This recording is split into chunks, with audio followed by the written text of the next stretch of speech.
Okay, out there in Marveland, face front, this is Stan Lee speaking. You've probably never heard a record like this before because no one would be nutty enough to make one with a bunch of offbeat artists, so anything is liable to happen. Hey, who made you a disc jockey, Lee? Well, Jolly Jack Kirby, say a few words to the fans, Jackson. Okay, a few words. Look, pal, I'll take care of the humor around here. You've been using the same gags over and over for years. Face front, true believers. Welcome to episode 2 of the Marvel Saga. I'm Nicholas Prom. And I'm Jerry McMullen. And this is a joint collaboration between our respective podcasts, Comic Reflections for Nicholas and The Worst Comic Podcast Ever for myself. You can find this podcast on both of our feeds. We would encourage you to go out and subscribe to both of our feeds. And actually listen to this show twice, because we want the ratings. We want the credits. So, and there's a lot to unpack in these episodes. I think they're worth going through a couple times anyway. Absolutely. Yeah. It amazes me, even going back and rereading these stories. And I mean, these are stories that we've grown up reading multiple times, but it just amazes me the little things that I pick up on a fourth or fifth reading that I didn't notice the first time through. Yeah. Whether it's artistic choices by, some of the legends, or just the way the story building happened, whether intentionally or accidentally. So. Yeah, and boy, it's the issues that the issues and stories that are kind of reprinted and woven together in this issue are ones that I've read and reread many times. So it's pretty well trod ground for me, but it's nice to see how they weave it together. I think we're going to have a lot of fun as we go through this series. Yeah. Should we get started then? Yes. The Marvel Saga number 2. Excuse me here. This issue is cover dated January of 1986, and according to Mike's Amazing World of Comics, it went on sale October 8th, 1985, and we've got a really fun wraparound cover by Ron Frenz and Al Milgrom. It amazes me those guys are so able to channel both Jack Kirby and Steve Ditko with these montage of scenes that we're going to see within the comic itself.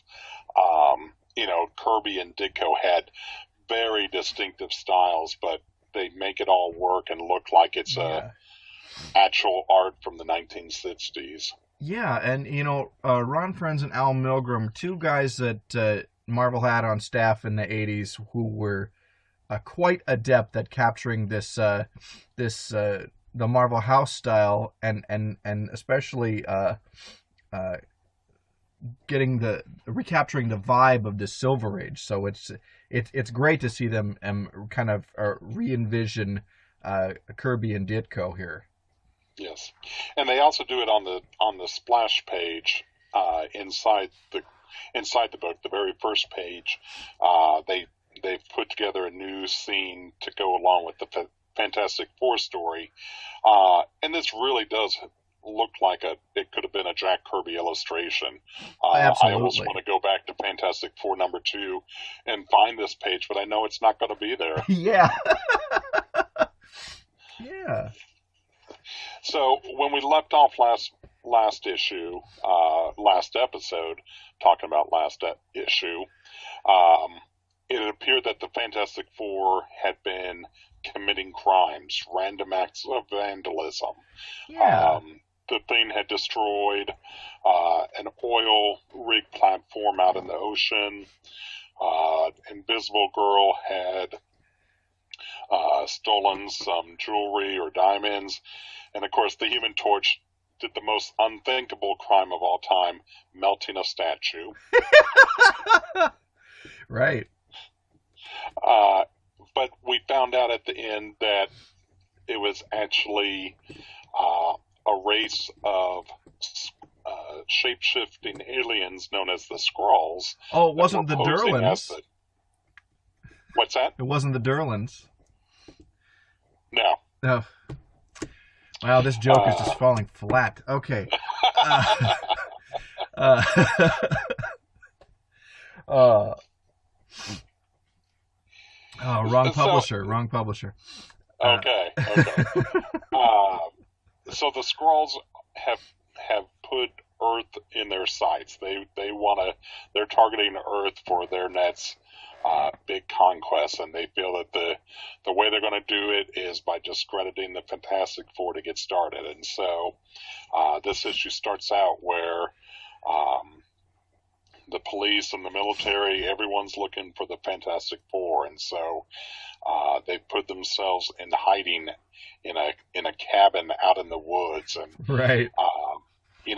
this foursome, they are completely city folk. They are not built for outdoor life living. Although they look so out of place with Reed wearing his flannel shirt. Flannel shirt. But the Thing is still wearing an overcoat and hat and sunglasses. Yeah. And for some reason they think Johnny Storm needs a rifle. Right. Johnny, get your gun. Well, I think it's really interesting about the Skrulls. They're like, okay, their big plan is let's discredit the Fantastic Four, who've only had a couple of adventures. News travels pretty fast in outer space. Yeah. It really makes you wonder why they targeted at them, other than they were in the news, and maybe they were just perceived as the biggest threat to their invasion plans. Right. I mean, I guess if those Skrulls were already on Earth kind of checking things out a little bit, that would make sense. So we're going through, and so the Army they find where the FF are. Yeah. Within just a few panels. Yeah. So much for their hiding in the woods theory. Right. And I love it. They take them to federal prison with no trial or anything. Yeah. No due process. And there are special cells built to contain all of them, which they put that together pretty quickly. Yeah. But they don't really hold them. No, they don't. Typical government efficiency. Oh, yeah. Or lack thereof. Johnny somehow determines that they're being impersonated by aliens. And they find the way. They actually Johnny tracks down the aliens and says, hey, I'm going to make you come clean and admit to what you guys are doing. And he brings in the rest of the Fantastic Four to help him. So you get this classic scene with Reed stretching in through a window. Yeah. The Thing's already there. And so this is one of those tropes in comics that always makes me wonder what's going on. It's like those scenes where you see the Justice League coming into action, and the Flash is just running up right as all the action starts. It's like, wouldn't he always be the first one there? Very Why true. is he just now showing up? And that's my case here with this picture. How did they into this apartment building to rescue Johnny, and Reed's just now catching up by coming in through a window? Yeah. The answer is it makes a cool looking image, It does. but doesn't make sense that they wouldn't just all burst in through the window or through the same doorway or something. But yeah, those old Justice League panels, it's like, how would you would think they would all be arriving at very different times, Yes. because they do not all have super speed. Superman and the Flash would be the first ones there, shortly followed by Wonder Woman and Green Lantern, and then everybody else would kind of like trail in a little later, right? Yeah. They're catching a ride in the Batjet or the Wonder Woman's invisible jet. Yeah. Depending on the locale, you think Aquaman would be the last one there. Like, Exactly. What What if they have to fight a villain in a landlocked country or state? Well, yeah. I mean, in the satellite era, they could all transport just to a place, but Secret Sanctuary period, I think this is a real unaddressed problem. Yeah, yeah. But So, what I think is also funny about this Fantastic Four bit is Johnny takes the lead in figuring out a plan. What is Reed just sitting on his thumbs? I know, and that is Honestly. really odd, especially with this just being the second issue. Yeah, I think Um, we're we're really still ironing out like how the dynamic of the team. I think they were really yeah. thinking that the Torch was going to be the star of the book.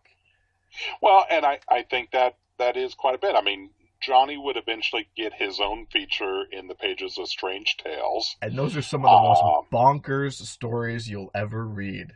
yeah, but there was a lot of characters created in those stories too. So many of the Marvel villains that we're very familiar with started in those Johnny Storm stories. That's true. So, The Wizard and Paste Pot Pete. mhm, Yeah, and I think most of the Dory Evans appearances, I think, are more yes, there. yeah.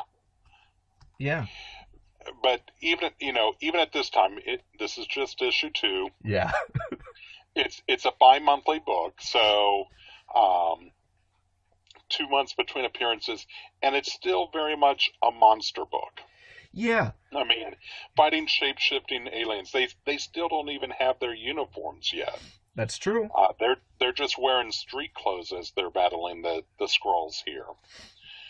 So the Fantastic Four pose as the Skrulls posing as the Fantastic Four, Yeah, and work their way up to the Skrull mothership that's orbiting the Earth, and convince the Skrull leader, "Hey, we can't stop them. This planet's no good.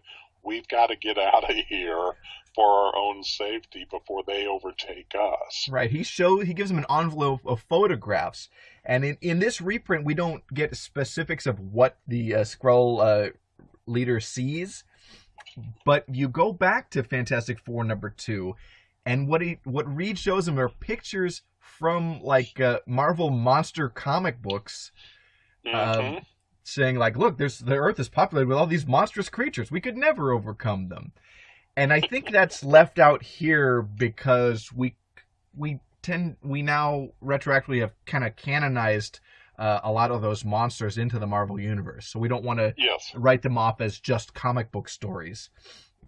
And also, comics within a comic gets kind of hokey and flimsy when you're trying to build a cohesive universe. So I get why Pete Absolutely. Sanderson would omit that here. Mm-hmm. So the FF posing as the Skrulls posing as the FF. they tell the Skrull leader, "Oh, we're going to stay behind just to make sure we're covered, but you all should go on home." And the Skrull commander rewards their bravery so much by giving them medals for their service to the Skrull Empire. The highest honor of award for bravery, and it's like he had those medals just lying around just in case. Mm-hmm. And so when they get back to Earth, first we get what's going to become a reoccurring point element within the Fantastic Four stories, where all of a sudden the Thing reverts back to Ben Grimm. Yeah. What's unique about the Fantastic Four is that Reed, Sue, and Johnny always remain very human-like, even when they're using their powers, whereas the Thing was mutated into this, it kind of started out more as a lumpen, clay-shaped creature, but then he kind of became more rocky and more defined in his shape. Yeah. But he wasn't always able to revert back to his normal human self before the rocket. And that's something that it's a reoccurring story element that he always wants to become human again so he can have a normal relationship with his girlfriend Alicia, which we will see in future shows here and issues here. But there's just so much that he can't do in that Thing shell that he's locked in, and it'll be used over and over and over again throughout Marvel Comics. Yeah, and it's like it's always pulls on the heartstrings. It works. It's good drama, and why not use that? If it works, don't fix it. You know, if it ain't broke. Yeah, absolutely. So now Reed and the Fantastic Four are trying to decide what to do with the Skrulls that we left here on Earth, because we got the main ship to leave. And he hypnotizes them into changing their shape into cows and just leaving them in a pasture up in like New York State, upstate New York. Right. And what's funny is these Skrull cows have come back multiple times in some really great stories. Yeah, in the was the Kree-Skrull War. Yes.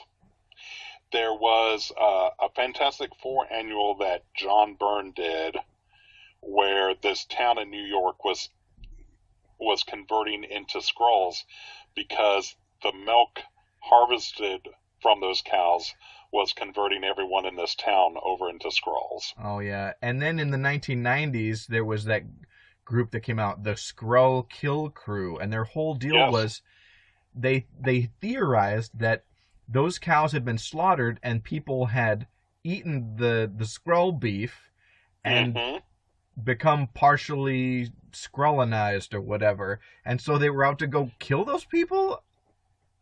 I believe so. It's been so long since I've read that series. Yeah, but I didn't read that book. That is the gist of it. Yeah. I even at my teenage years when that came out, my young teenage years, I thought, wow, that's in poor taste. Even then. Oh yeah. All right, so we turn the page and we're changing our feature now. We're going to look in on young Peter Parker, high school student at Midtown High. And this is the first glimpse of Steve Ditko art we'll see in this book. Yes. Peter Parker lives with his aunt and uncle, May and Ben Parker. Who look like they're in their 80s. Yes. That has driven me crazy for years, is that, I mean, both of them look like they're like 2 panels away from death. Yeah. And why are they raising this teenage boy? We don't know. We won't find that out for years. Right. But Peter, he's a typical high school nerd. He's into the science. He can't get a date. He can't get the popular girl to talk to him. She's all enamored by Flash Thompson, the high school jock. Yeah. And so, of course, Peter does what every nerdy high school student does. He attends science exhibits after school. Right. In fact, this one, open to the public. Let's talk about radiation, and we'll just do experiments in the lab full of these innocent people who aren't wearing any kind of protective clothing or gear. Right. And during the experiment, this little lone spider gets caught up in a wave of energy release. Yeah. And I guess it drives the spider crazy, and in his death throes, he lands on Peter Parker and bites him on the hand. Right. And so suddenly Peter has to get out of there. He's overcome with a fever and just needs to get some air, and wanders out into the street where he's nearly hit by a car. Yeah. But he avoids that car by jumping up on the wall of the building next to him. And then he finds that he can climb that wall all the way to the roof. Yeah. And now he is suddenly strong. He's crushing these pipes. He can start scaling down on this like clothesline or something, cable line. Yeah. He finds that he has the powers and abilities of a spider. Makes perfect sense. This happens every day to people. You just don't hear about it. From these humble beginnings, we get Spider-Man. Oh, okay. I think I've heard of him. Yeah, he's come around once or twice. So, of course, the first thing you want to do once you've got these powers is profit off of them. Yes. So he decides to enter himself in a wrestling match. Right. Spend 3 minutes in the ring with Crusher and win so much money, $500 or something. Yeah. So he puts on a mask of some sort. It almost looks like nylons or something. Yeah. And just beats Crusher, avoids Crusher's blows, picks up Crusher, tosses him around until he surrenders. And, Yeah. And so the fight organizer kind of throws him a bone, like, "Hey, let's book your act on television." But let's get a better costume. Let's make it a little more showy and really liven this up. So, of course, Peter, like every typical high school boy, is fully versed in making costumes. Right. And develops the most advanced costume ever designed by a high school student. It's so complicated. It's so busy. Exactly. And I've heard so many artists say that if Steve Ditko knew how long this character would be in existence and drawn over and over again, this costume would not be that complicated. No. Oh my gosh. I would, you know what? I would never, I don't think I would never want to draw Spider-Man professionally. With all those the lines and the webs, like, forget it. Yeah. I love how the next day he devises the web shooters with the most advanced. I'll just throw those together. Yeah. To kind of give me some kind of thing to use. And so he goes on TV, makes money, even though he hasn't shown any kind of ID or anything. I don't know how the government is going to take taxes out of that. Oh, that comes up in the comics. Yeah. So as he's leaving the TV studio, this crook runs by. He's stolen the box office receipts from the show. Yeah. And the security guard asks for Spider-Man's help. And Spider-Man, he's a big star now. He can't be bothered to stop some crook running by. Yeah. That's the security guard's job. That's not Spider-Man's job. Spider-Man's job is to entertain people. Right. So the crook gets away and Spidey doesn't care. Yeah. What's the worst that could happen? Nothing, I'm sure. Yeah. So we're going to table Spider-Man for a minute, and we're going to jump back to the Fantastic Four. Yeah. We're fighting the new foe of the month. The Miracle Man.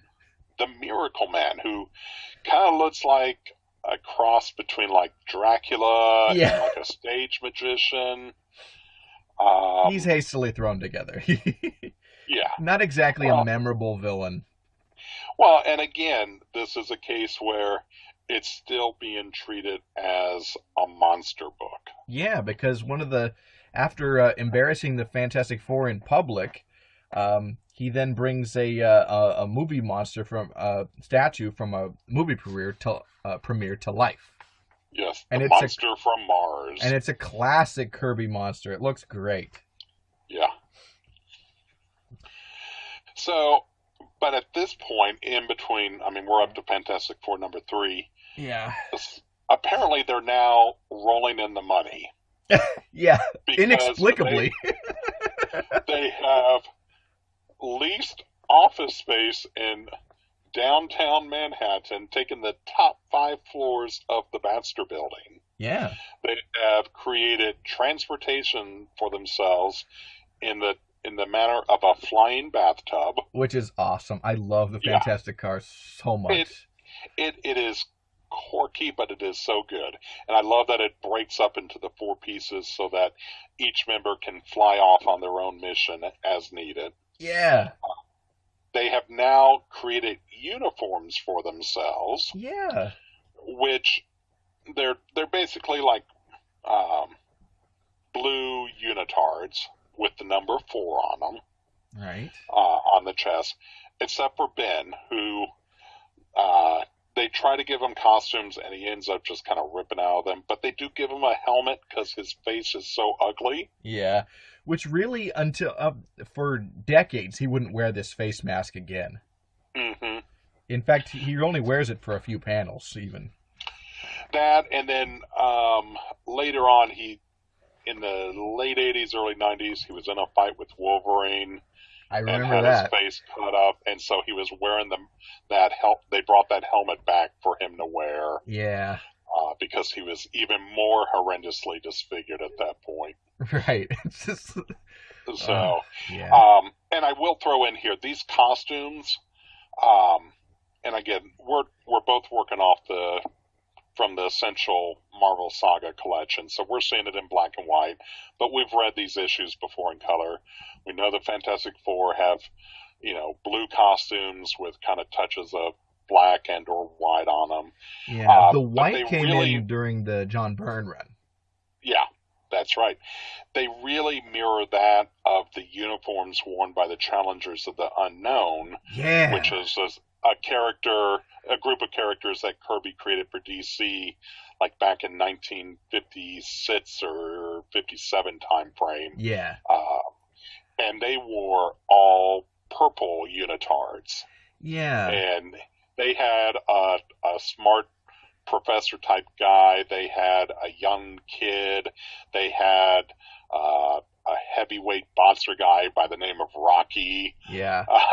I mean, there's a lot of similarities between the early Fantastic Four and the stuff that he did at DC with Challengers of the Unknown, just in like the character designs and makeup backgrounds of them. So yeah, and there is a lot of Red Ryan and Ace Morgan, I think, in Johnny Storm too.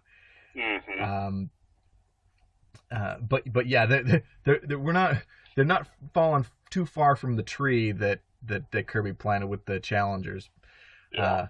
And it's so funny about Rocky Davis, who is the Ben Grimm of the Challengers. Like, DC gone with that character type quite a bit, because Robot Man is totally Ben Grimm, Metamorpho is totally Ben Grimm. Yeah. It's a great character type to go with. He's the gruff roughneck with the heart of gold. Very much so. And I think that is also very much a personification of Jack Kirby himself. Yeah. Yeah. I think that is, in many ways, is how Jack viewed himself. And I think so many times the scenes that we see Kirby the Thing going through, I think Kirby was drawing from his own real life experiences in terms of the emotions of the character and such. Oh, absolutely. And I think, Ben really is the central figure in the Fantastic Four. I mean, he's the one you're always rooting for. Yeah.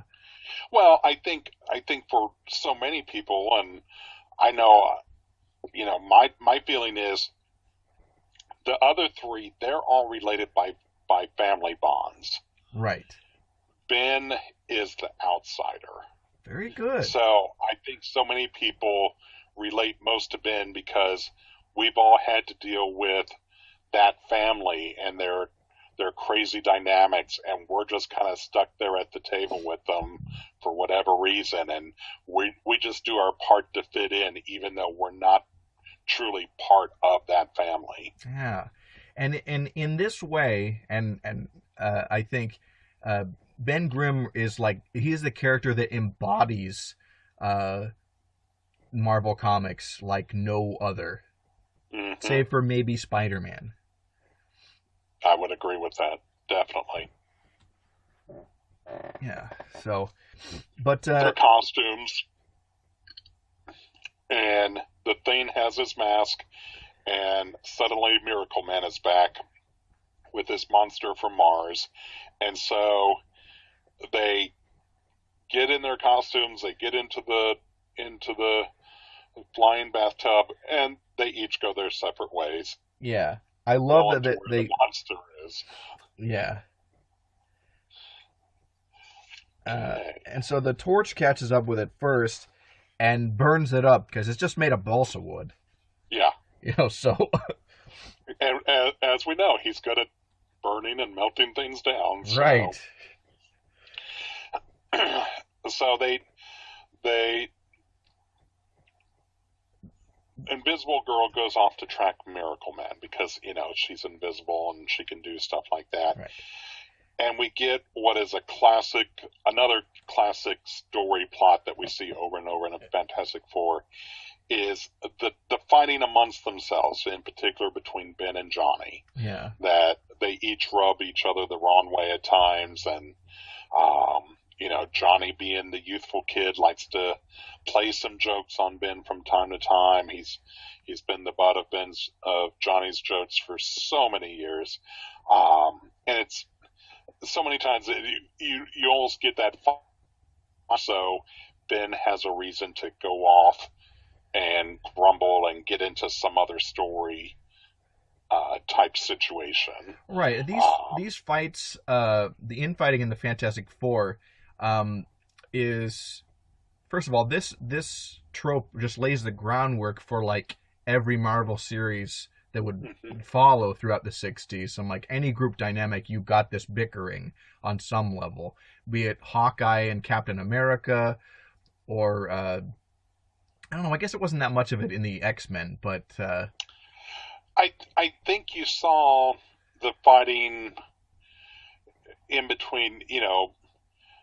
You had Angel, Iceman, and Beast kind of as like secondary characters, and they would get upset with the orders being given by Cyclops. right.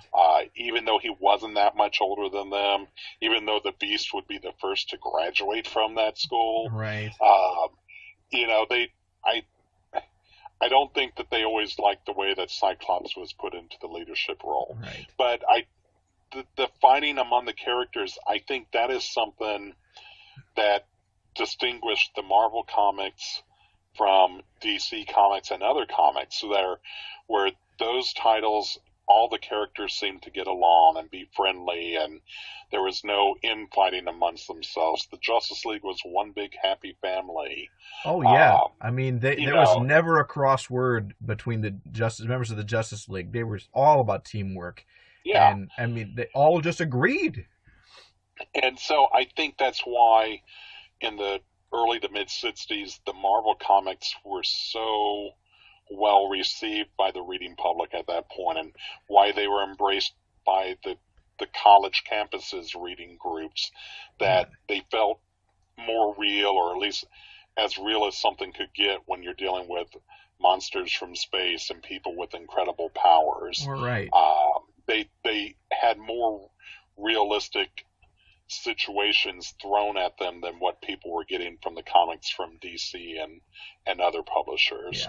Yeah, and they talked like real people. Mm-hmm. There's a familiarity with Marvel. I mean, like, maybe the most brilliant thing Marvel Comics ever did was just have Stan write this fun dialogue that just seems so off the cuff, so genuine. And,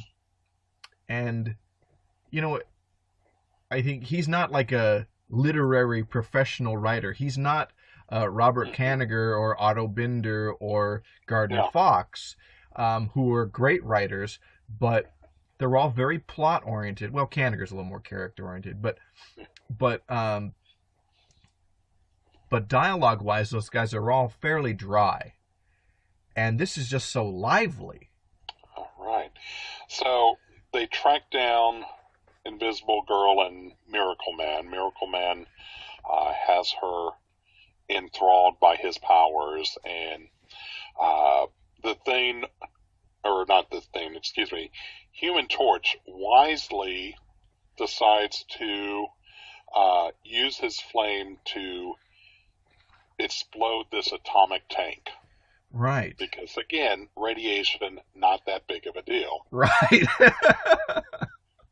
And the flash from the explosion is so blinding that it literally leaves the Miracle Man blinded. And we find out that his whole powers are based upon his ability to see. And without being able to see, he's completely harmless. Right, and Reed explains that a true miracle man wouldn't have needed to steal jewels. He could have just conjured up all the wealth in the world. And he realized that this was all hypnotism, like that none of this stuff he was doing was real at all. And then the Torch bails because he's a punk kid.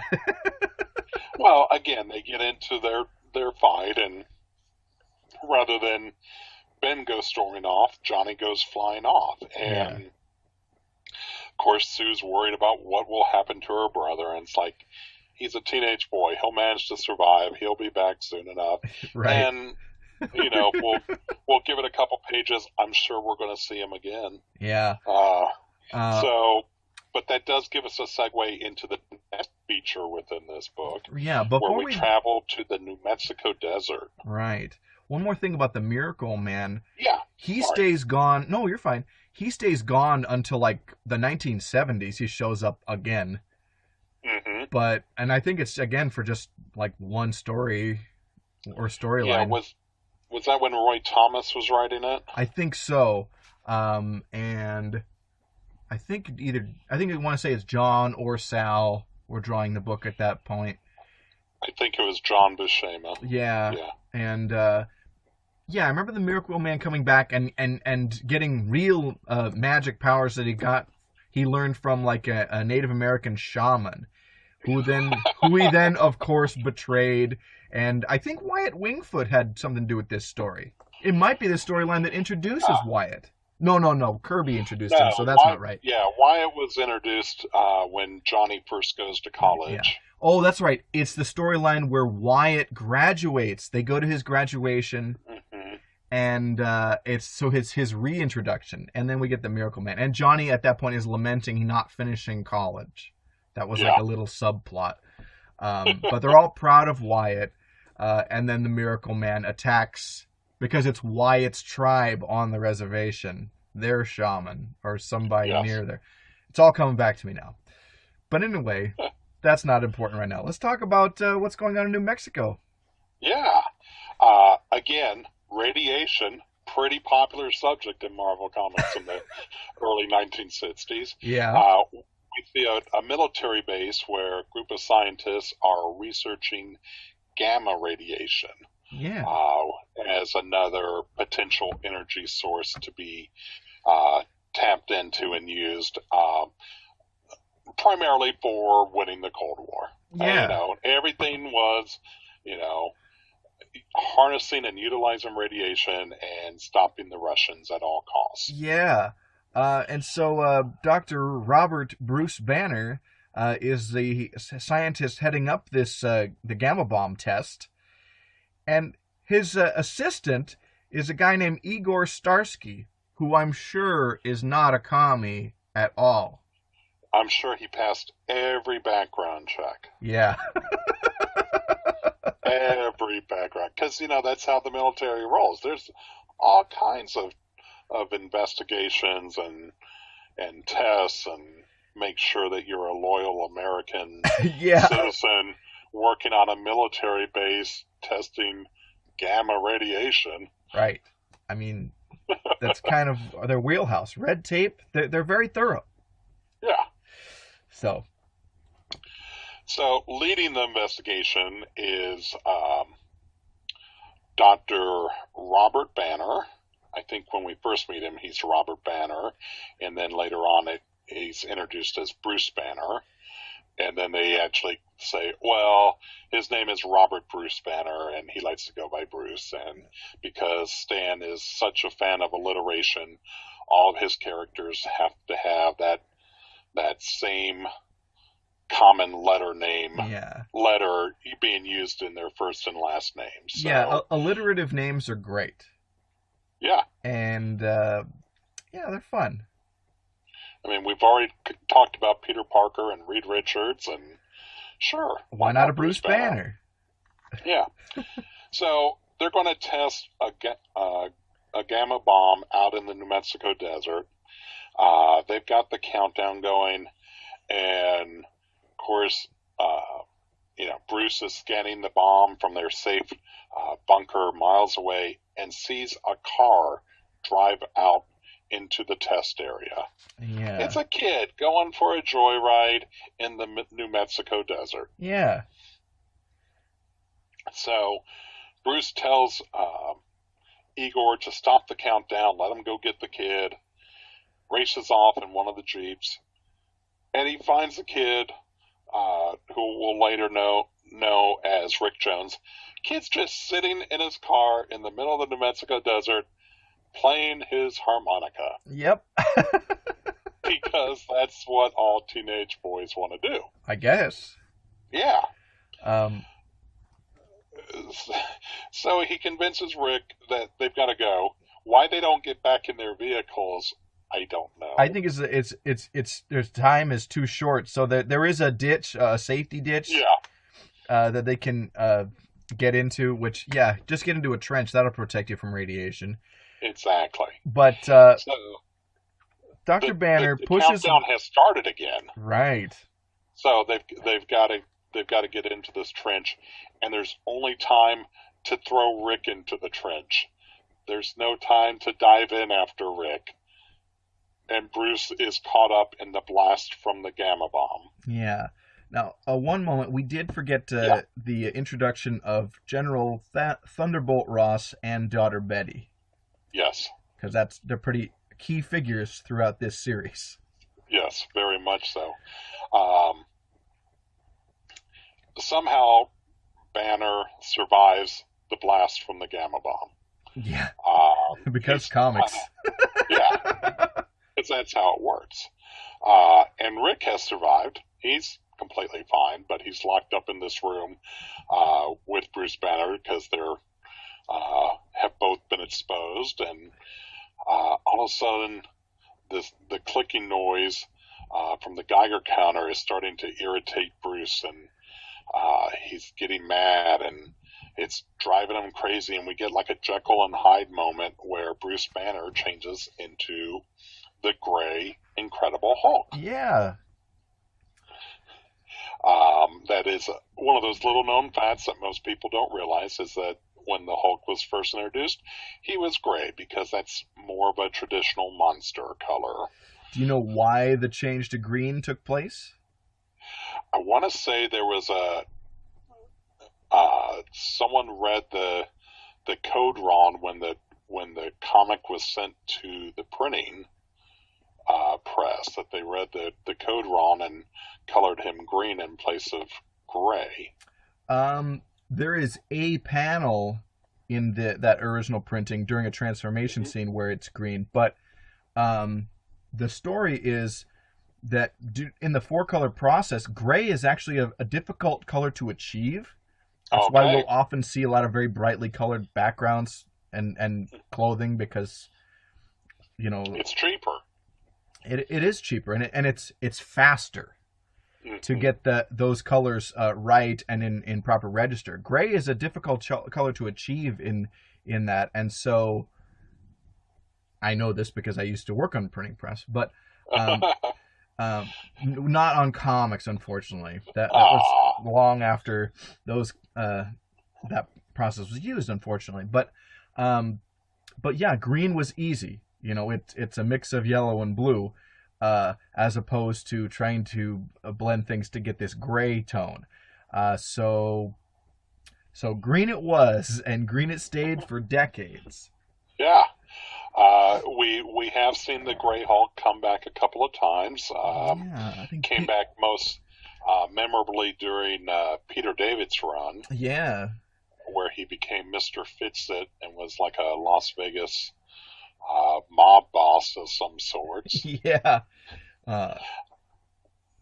So Rick Jones finds himself in a locked room with this gray monster, and the monster is having no business of this, and finds a way to break out and go wandering out into the desert.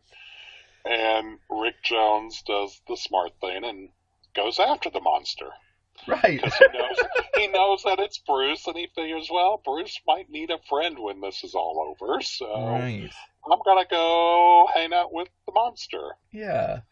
And one thing that's interesting to note is, the Hulk smashes through a wall and then smashes a Jeep, both with his shoulder, and then he's clutching the shoulder like it kind of hurts. Like, he's not that invulnerable or that powerful in this first outing. And he's not even really that massive. I mean, he's still relatively normal human size when you compare him against the other characters. Yeah. I think over the years the Hulk has gotten larger, and so, when you see him in current comics, he may be anywhere between 7 and 10 feet in height, compared to the average 6-foot height for so many of the characters around him. Right. So, the military is investigating what's going on. Of course, military is concerned about what's happened to Dr. Banner, because they don't know that Dr. Banner became the Hulk. They just know that this monster came charging out of their building. So, there's a manhunt for Banner. They're trying to stop the monster, and now we find out that Igor isn't quite who he claims to be. Yeah. Turns out he's actually collecting 2 paychecks. One from the U.S. government, one from the Russian government. Turns out he's been spying for the Soviet Union, so that way that they can have their gamma radiation research be compatible or at the same level or point with the U.S. research. Right. So we get back to Bruce Banner. We get back to the Hulk, and he finally starts to transform back into the Hulk. Before he does that, though, he does catch up with Ivan and kicks his butt. Yes, he does. Or Igor, excuse me. Yeah. Retribution is rendered. Yeah. But we see the Hulk changing back to Bruce Banner as the sun is rising. Yeah. And this was a trope used early on in the Hulk comics, that his transformations were controlled by the setting of the sun and the rising of the sun. Almost like a vampire or a werewolf being controlled by the phases of the moon, so too was the Hulk. Yeah, and as you've mentioned before, it's like these are monster books, at least initially. But I mean, that the day and night thing wouldn't last very long. No. As he's starting to try and cure himself, he goes through different treatments, and then it becomes triggered by his increased pulse rate, or in moments of stress, which ends up being way more dramatic. Yeah. Oh yeah. Well, and it allows for those transformations, say, at high noon. Yeah, exactly. Or 3 o'clock in the afternoon. I mean, my biggest complaint when, for my blog, Essential Showcase, I've been reading all the different volumes, and reading Essential Werewolf by Night. Every one of those early stories, well, you got to wait for the full moon, so that's once every 28 days, roughly, and then you get it for 3 days, and then life goes back to normal for 28 days. Yeah, and now for a monthly comic book, I guess you can do that, but really, like, having, like, it was smarter with Werewolf by Night to have it like he's varying degrees of werewolfery, depending on the phase of the moon, but every night. That makes it more exciting, Yeah, and that was the same type of concept with the Martian Manhunter stories in the middle 1960s. That he, for a while there, he was fighting this villain that would only attack on a issue. Was all right. Another full moon is here, and it's like, what have you been doing for the last 4 weeks? Yeah. You're just hanging out. You're no longer in the pages of Justice League. Couldn't you be doing something else during this time? Right. But, yeah. So, hey. All right. Well, looking back to Bruce Banner, he realizes, he thinks that this is just a one-time thing, that his nightmare is over, and that he's never going to little does he become know the Hulk again. And thankfully, Rick Jones saved his eyeglasses so he could still look the part of nerdy doctor. And Betty Ross, the daughter of the aforementioned General Ross, comes by because she's all smitten by Bruce, even though that her dad doesn't like this milksop of a scientist dating his daughter. Oh.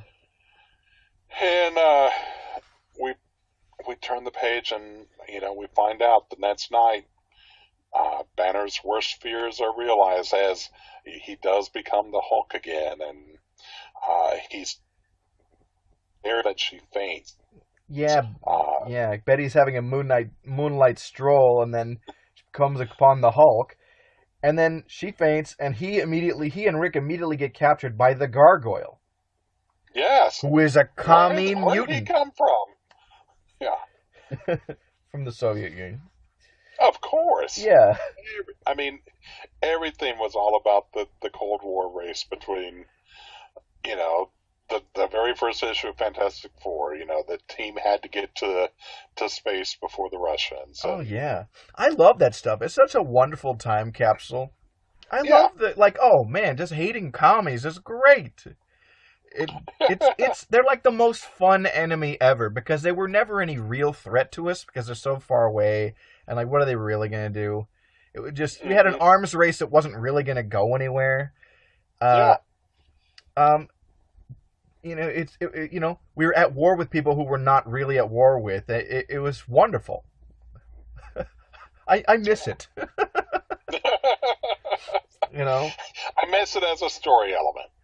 Yeah. I mean, look, I was a kid in the tail end of the Cold War, and it's just sure. It's kind of great having a vague enemy over there who seems threatening, but not really.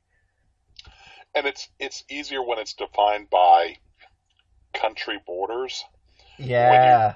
Now that we're in an age of terrorism where we're dealing with these rogue groups that you don't necessarily know where they're at, then it's a little more scary, so to speak. But at least when you're dealing with a defined country, all right, I know where they're at on the map, and I know where I'm at on the map, and I know how far away I am, so I can breathe a little bit easier. Yeah. I mean, I miss the good old days where your enemy was the uniformed army of some country. And even in Vietnam, it's okay, the VCs are not they're this guerrilla army that we're fighting. They could blend in with, the regular folks of Vietnam, no problem. Yeah. So. All right. So the Gargoyle, going back to our enemy from the Soviet Union, yes, who has appeared out of nowhere to capture and Rick Jones, he has taken the two back to the Soviet Union with him. Yeah. And it turns out Gargoyle, he just wants friends. Yeah. He's a misshapen man. No one likes him. He wants to have a friend.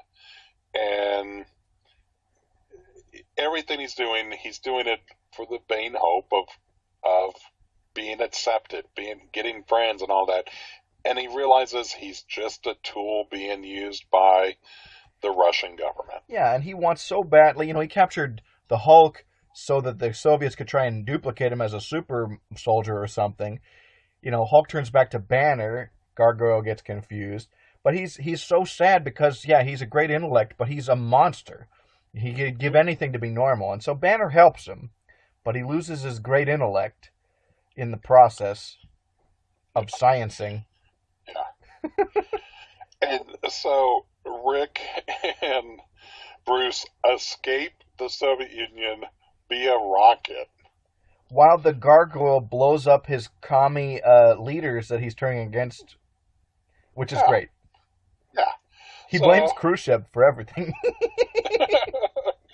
And I mean, it's kind of hard to tell with this one panel. I mean, does this rocket actually reach space or not? I mean, kind of looks like it's a low Earth type rocket, but it's still, they just swiped a rocket from the Soviet Union. Yeah.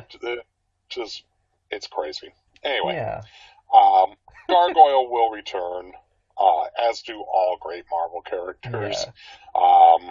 The Soviets are going to get their own set of gamma radiation based heroes and villains that we'll see coming up here very shortly. Yeah.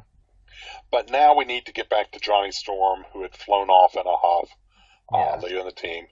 And he, like any kid in New York City, unlike kids in New Mexico that just go out into the desert to play their harmonica, kids in New York City go and wander down in the Bowery district. Yeah.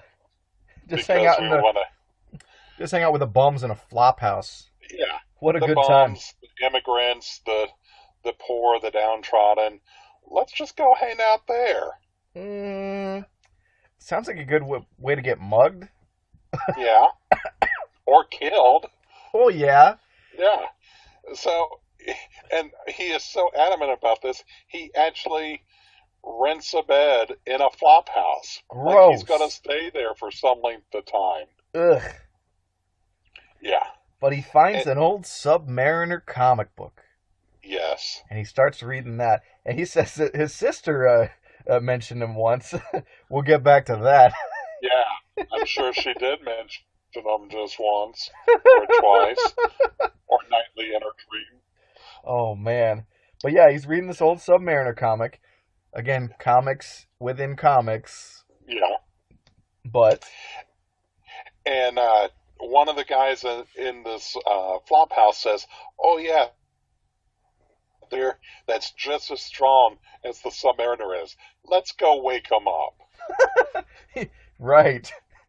And so there's this guy that is he's very unkempt. I mean, his hair looks like it's been growing for years. I mean, Sure. full Grizzly Adams, Monster Man beard, hair down to his shoulders. I mean, but he knocks this guy out, Go away, you puny flea, because that's how thumbs talk, Of course. And so Johnny gets the right idea. Hey, I've got flame powers. Let me give you a haircut by burning the hair off your head. Because that's what people do. Yeah. And it's like why would that be the thing you do to solve the problem of these guys rioting in the flop house? And okay, first of all, then they realize that Johnny is a Human Torch. Yeah. Which they should have known already because he doesn't have a secret identity. But yeah. Yeah. Maybe they don't read the papers. And of course, he's not wearing his costume. The right. the blue unitard with the number 4 is a dead giveaway most times. So when you're in street clothes, maybe he still has some degree of anonymity walking the streets of the Bowery. Yeah. So anyway, after Johnny gives the strong homeless person a shave, what a coincidence! It turns out he's the Submariner. Yeah. And so Johnny does what he thinks is the smart thing to do. He goes flying up into the air, carrying Namor with him. Yeah. The guy is screaming for mercy. He doesn't know what's going on. And Johnny goes and dunks him in the ocean. Right. Because that's the responsible thing that superheroes do. Right. And so that revives his memory because comics. And he seeks out Atlantis, which is apparently destroyed. Mm-hmm. And, due to undersea atomic testing. Yeah. And so he comes back to the surface because apparently Atlantis is just below New York City harbor. Yes, I've often wondered that. Yeah. And of course they were dropping atom bombs right there. But and he's super pissed, and now he's gonna fight against the whole world. Yes. And conveniently, Johnny is just waiting on this dock to see if Submariner is going to come up out of the water after he's dropped him in the water. So Submariner gets dunked in the water, swims undetermined amount of distance to Atlantis, sees that it's destroyed, immersed in radioactive water, comes back, finds Johnny still just waiting there on the dock, and vows revenge against humanity. And that's where this issue comes to an end. Oh man, and we've got some exciting stuff for next month. The Submariner Absolutely. strikes, and we'll get Absolutely. his origin and the history of Atlantis. We'll get the conclusion to the Spider-Man origin. Wonder what happens there. Yep. And we get we'll get Doctor Doom, and his first battle with the FF. And also Professor X will show up. Oh, Very interesting. that's my spot. Oh boy, let me tell you, this is going to be loads of fun. And I also love how, those early issues of the Fantastic Four, they really established Namor and Doctor Doom as these this duo of recurring enemies, like arch enemyhood for the FF, the Luthor and Brainiac of Very much so. the FF. And it's funny because there are times when those two will be the best of friends and allies, and then times when they are so much hatred between the two of them that they hate each other as much as they hate the Fantastic Four. Yeah, I love the dynamic between Namor and Doctor Doom, especially as you'll see, and you've read it, is Supervillain Team Up in the 70s. Yes. Gosh, Yes. what a fun book. Yes. Yeah. I love when they give villains the keys to their own book. And they don't do it often enough. Now, It's such a treat when it happens. it's hard to, well, and especially earlier when the Comics Code Authority had some more weight to it, you couldn't necessarily feature the bad guys in a positive situation. Right. And the one that I think about is like that Joker series from the 1970s. That had no teeth. The basic premise is the Joker had to be caught at the end of each issue.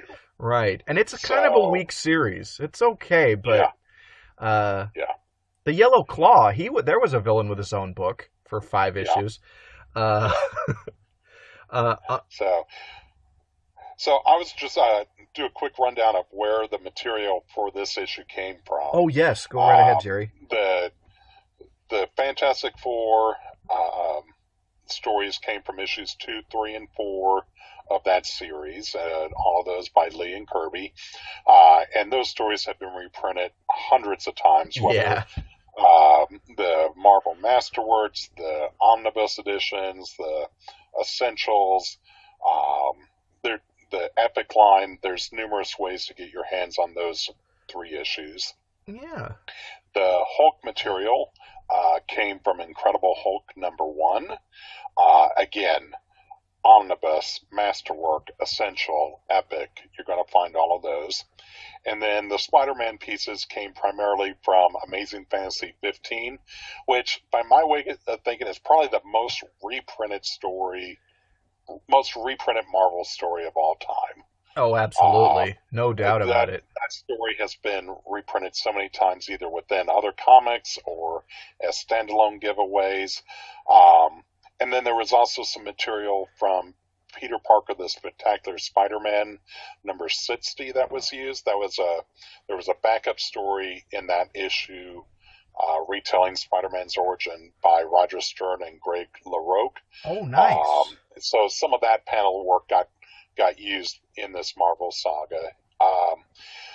Amazing Fantasy, again, Epic, Omnibus, Masterworks, Essentials, it's all over the place. That Peter Parker story, they did just release an Amazing Spider-Man by Roger Stern omnibus that collects Stern's long run with Spider-Man, both in pages of Peter Parker and in Amazing Spider-Man in a large, oversized omnibus. Yeah. So if you can't track down this Marvel Saga #2, the original source material is readily available in numerous ways to go back and see this artwork. So, one quick note about Roger Stern, boy, maybe one of the finest and yet most underrated or understated writers in comics. I mean, great runs on the Avengers, Superman. I'm going to look him up, but while I'm doing so, I do know he is hands down my favorite writer of the Avengers. Yeah. His run is spectacular, starting around 82, 83 time frame, and it just goes on, and he did so many innovative things with the Avengers in that time. Yeah. He's terrific. I could go back and reread those stories over and over and never get bored with them. But if you read one Roger Stern work in your life, and then you'll want to go and read tons of stuff by this guy, is read Doctor Strange, Doctor Doom, Triumph and Torment. Yep. That is a wonderful story. Yep. He had long runs on Captain America. That's right. He had the run on Cap right before Mark Grunwald did it for like 10 years. Okay. Yeah. He's done lots of work with Doctor Strange. Yeah. He's done work on the Hulk. Oh, yeah. Iron Man. Just seeing what jumping out here. The aforementioned Amazing Spider-Man and Peter Parker Spectacular Spider-Man. Superman, as noted. He did work on Thunderbolts for a while. Oh. Okay. Helped out with Untold Tales of Spider-Man. Oh, right. West Coast Avengers. Oh, right. Yeah. It's coming back to me now. He wrote the X-Men versus the Avengers miniseries. The first one? Yeah. Oh, yeah. No, that's a fun book. Yep. So, I mean, yeah, I'm looking at his page on Comic Book DB, and I mean, there's got to be hundreds of entries out here. Yeah. So, yes, he's definitely, he's an incredible writer that deserves more recognition for the work that he's done than what he truly gets. You're not going to be let down reading a Roger Stern written comic. Right. So. Yeah. All right. Anything else we should go over? I think that's about it. We'll catch folks in the new year with Marvel Saga Episode 3, and we're gonna have loads of fun. Until then, Excelsior!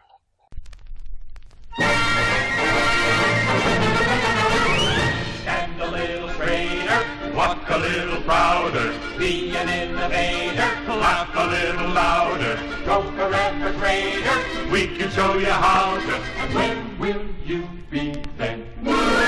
You belong, you belong, you belong, you belong to the Merry Marvel Marching Society. March along, march along, march along to the song of the Merry Marvel Marching Society. If you growl, if you groan, with the dour, sour outlook, if you howl, if you moan, you can lose your sour trust from keeping trim and in step with the vim and outstep of the Merry Marvel Marching Society. Be an early riser, Strive to be ambitious, speak a little wiser, try to be judicious, be a good advisor. never ever vicious. And when Will you be then? Face front. Lift your head. You're on the winning team. You belong, you belong, you belong, you belong to the Merry Marvel Marching Society. March along, march along, march along to the song of the Merry Marvel Marching Society. If you growl, if you groan, and your score is merely zero, do not howl, do not moan. You can be a superhero marching right along through the fighting song of the Merry